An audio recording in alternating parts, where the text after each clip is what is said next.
Hi all, എല്ലാവർക്കും ഇന്നത്തെ വീഡിയോയിലേക്ക് സ്വാഗതം. നിങ്ങളെല്ലാവരും അറിഞ്ഞിട്ടുണ്ടാവും, ഷാർജയിൽ നിന്നും ഇപ്പോൾ 2 യുവതികളുടെ ജീവനാണ് നഷ്ടപ്പെട്ടിരിക്കുന്നത്. അതും സ്വയം അവരുടെ ജീവൻ ഇല്ലാതാക്കിയതാണ്.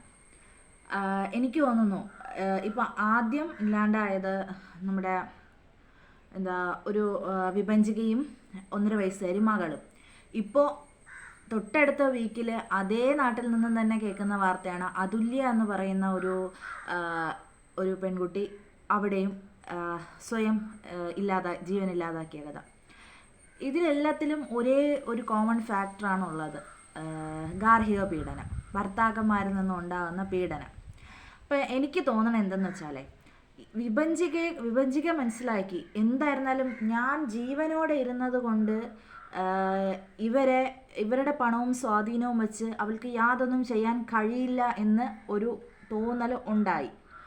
അപ്പോൾ എന്ത് ചെയ്തു, സകലമാന തെളിവുകളും വച്ച് അവരൊരു ലെറ്റർ എഴുതി അപ്പം എൻ്റെ മരണം കൊണ്ടെങ്കിലും അവർക്ക് ശിക്ഷ കിട്ടട്ടെ എന്നായിരിക്കണം വിഭജിക ചിന്തിച്ചത്. കാരണം നമുക്ക് ജീവനോടെ ഇരിക്കുമ്പം ആരും ആർക്ക് വേണ്ടി നീതിക്ക് വേണ്ടി പോരാടുകയും സംസാരിക്കുകയും ചെയ്യില്ല.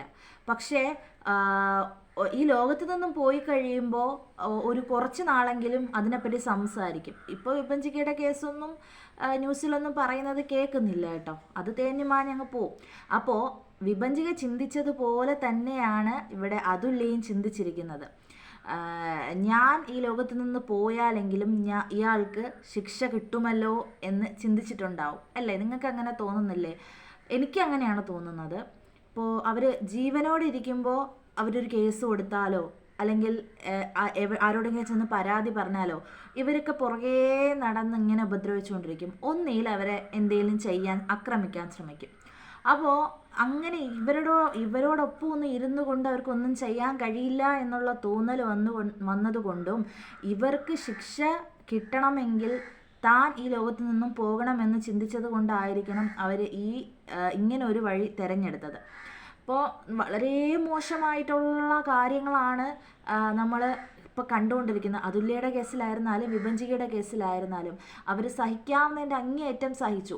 എന്നിട്ട് അയാളുടെ ഭർത്താവ് വന്നിട്ട് അവസാനം പറയുക, ആ കുട്ടിയാണ് എന്നെ അടിക്കുന്നതെന്ന്. ഒരു ഭർത്താവും ചുമ്മാ ഇരിക്കുന്ന ഭർത്താവിനെ ഒരു ഭാര്യ അങ്ങോട്ട് ചെന്ന് അടിക്കാൻ പോവാറില്ല.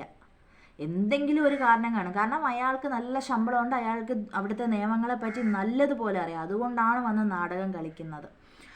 അപ്പോൾ എന്തായിരുന്നാലും ഈ അതുല്യയും വിഭജികയും ചിന്തിച്ചത് ഒന്നാണ്, തങ്ങൾ ഇവിടെ നിന്ന് പോയിട്ടെങ്കിലും അവർക്ക് ശിക്ഷ കിട്ടണം. അത് നടക്കോ ഇല്ലേന്നൊന്നും അറിയില്ല. എന്തായിരുന്നാലും ഇവന്മാരൊക്കെ ഊരിപ്പോരും.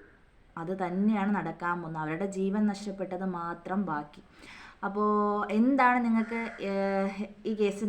ഈ കാര്യം ഞാൻ പറഞ്ഞ ഈ കണ്ടന്റിനോട് നിങ്ങൾ യോജിക്കുന്നുണ്ടെങ്കിൽ അതായിരിക്കും സത്യം. അങ്ങനെ ചിന്തിച്ചിട്ടുണ്ടാവും അവർ. അങ്ങനെയാണെങ്കിൽ നിങ്ങളുടെ അഭിപ്രായങ്ങൾ നിങ്ങൾ കമൻറ്റ് ചെയ്യണേ. അപ്പോൾ എന്തായിരുന്നാലും ഇവന്മാർക്ക് 2 പേർക്കും ഏറ്റവും വലിയ ശിക്ഷ തന്നെ കിട്ടണം. പക്ഷേ എന്ന് കിട്ടും, എപ്പോൾ കിട്ടും, എങ്ങനെ കിട്ടുമെന്നൊന്നും നമുക്ക് ആർക്കും അറിയില്ല. അത് വലിയൊരു ചോദ്യചിഹ്നം മാത്രമാണിപ്പോൾ. അപ്പോൾ നമുക്ക് അടുത്ത വീഡിയോയിൽ കാണാം.